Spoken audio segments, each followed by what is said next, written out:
दुनिया के महान दार्शनिक अरस्तू के बारे में 5 बातें जो आप नहीं जानते, उन्हें जानने के लिए इस वीडियो को पूरा देखें। अरस्तू 384 ईसा पूर्व से 322 ईसा पूर्व एक प्राचीन यूनानी दार्शनिक और वैज्ञानिक थे जिन्हें सर्वांगीण प्रतिभा का धनी माना जाता था। आज उन्हें पश्चिमी इतिहास के सबसे प्रभावशाली विचारकों में से एक माना जाता है। तर्क दुनिया कैसे काम करती है, सही गलत और सरकार के बारे में उनके विचारों ने सदियों तक लोगों की सोच को प्रभावित किया। हालांकि बहुत से लोग उन्हें साहित्य से जानते हैं, लेकिन उनके जीवन और कार्य के बारे में कई आश्चर्यजनक बातें हैं जो बहुत कम लोग जानते हैं। पुरानी मूर्तियों और किताबों के अलावा वह एक जिज्ञासु व्यक्ति थे जिनका जीवन अप्रत्याशित मोड़ों से भरा रहा। पहली बात, अरस्तू जी सिकंदर महान के गुरु थे। अरस्तू अपने विचारों के लिए सबसे ज्यादा जाने जाते हैं, लेकिन उन्होंने सिकंदर महान को भी शिक्षा दी थी। 343 ईसा पूर्व में मैसेडोन के राजा फिलिप द्वितीय ने अरस्तू से अपने 13 वर्षीय पुत्र सिकंदर का निजी शिक्षक बनने का अनुरोध किया। तब उनकी मदद को भविष्य के विजेता के रूप में महत्वपूर्ण माना गया।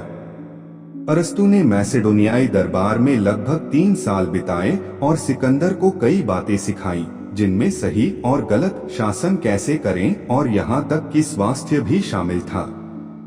कहा जाता है कि उन्होंने सिकंदर को होमर के इलियड की एक चिह्नित प्रति दी थी, जिसे सिकंदर अपने सभी युद्धों में अपने साथ रखता था। इतिहास के विशेषज्ञों के बीच इस शिक्षा के प्रभाव पर बहस होती है, लेकिन यह स्पष्ट है कि अरस्तू ने सिकंदर में यूनानी तौर तरीकों और शिक्षा के प्रति गहरा प्रेम जगाया। हालांकि सिकंदर बाद में विजय के उस रास्ते पर चला गया जो अरस्तू के शांत शासन संबंधी विचारों से बिल्कुल अलग था। फिर भी एक बुद्धिमान शिक्षक और भविष्य के विश्व नेता के बीच का घनिष्ठ संबंध अरस्तू के वास्तविक कार्यों को दर्शाता है, जिसने अपने समय के कुछ सबसे शक्तिशाली लोगों को प्रभावित किया। दूसरी बात, अरस्तू जी ने जानवरों और प्रकृति का अध्ययन किया।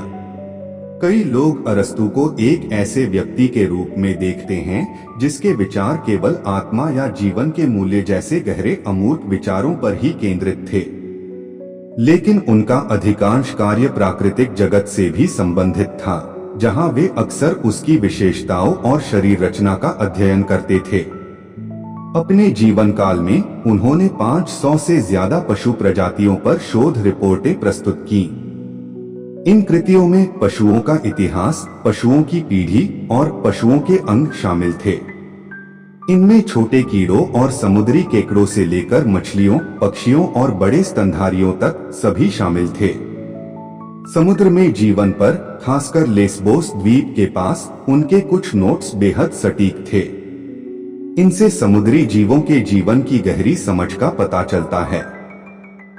उदाहरण के लिए, उन्होंने सही ढंग से पाया कि व्हेल और डॉल्फिन में जमीनी जानवरों, स्तनधारियों के गुण होते हैं।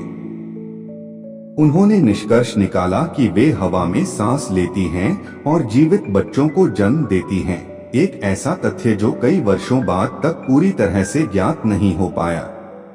तीसरी बात, अरस्तू जी की खोई हुई कृतियां अभी भी आकर्षक हैं। अरस्तू की शेष रचनाएं विशाल हैं, हालांकि वे उनके वास्तविक लेखन का एक छोटा सा अंश मात्र हैं। पुराने अभिलेखों से पता चलता है कि अरस्तू ने सैकड़ों रचनाएं की। उनके योगदान ने तत्वमीमांसा, नीतिशास्त्र और प्राकृतिक विज्ञान जैसे क्षेत्रों में आधारशिलाएं रखी। जिन रचनाओं को उन्होंने जनता के साथ साझा करने की योजना बनाई थी, वे प्राचीन काल में अपने असाधारण ज्ञान के लिए प्रसिद्ध और प्रशंसित थीं। दुर्भाग्य से उनमें से अधिकांश अब लुप्त हो चुकी हैं और केवल बाद के लेखकों द्वारा कॉपी किए गए उद्धरणों के रूप में ही मौजूद हैं। आज हमारे पास जो रचनाएं हैं, वे ज्यादातर उनके अध्ययन नोट्स और विस्तृत शोध पत्र हैं जो लिसेयम में उनके छात्रों के लिए लिखे गए थे। गौरतलब है कि ये सभी के पढ़ने के लिए नहीं थे और अक्सर विचारों से भरे होते हैं और समझने में मुश्किल होते हैं। उनके विचारों के इतने महत्वपूर्ण हिस्से का नष्ट होना उनकी विरासत से प्रेरित लोगों के लिए जानकारी का एक बड़ा नुकसान माना जा सकता है। चौथी बात, अरस्तु जी ने एथेंस में पहले प्रमुख अध्ययन संस्थानों में से एक की शुरुआत की।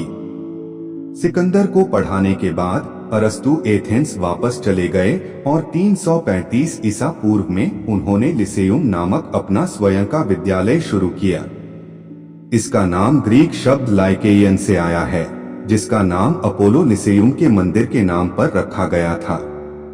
जहां प्लेटो की अकादमी गणित और गहन विचारों पर अधिक केंद्रित थी, वहीं अरस्तु के लिसेयुम में सीखने का एक व्यापक, अधिक व्यावहारिक और व्यवस्थित तरीका था।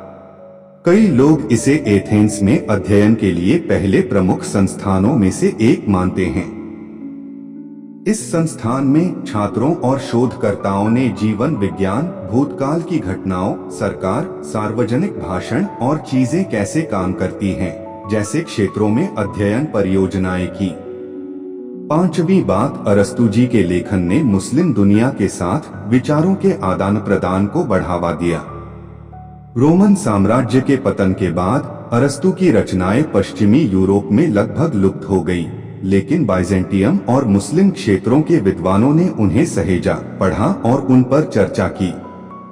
मुस्लिम स्वर्ण युग 8वीं से 13वीं शताब्दी के दौरान अल-किंदी, अल-फराबी, एविसेना और एवर्रोज जैसे अरब विचारकों ने चिंतन, गहन सत्य और प्रकृति के बारे में अरस्तु के विचारों को अपनी भाषा में ढाला और उनमें कुछ और भी जोड़ा। अरबी प्रतियों और चर्चाओं के माध्यम से ही अरस्तु की रचनाएं 12वीं और 13वीं शताब्दी में पश्चिमी यूरोप में वापस पहुंची। उनकी पुनर्खोज ने मध्ययुगीन स्कूली शिक्षा में एक बड़ा बदलाव ला दिया। Thanks for watching.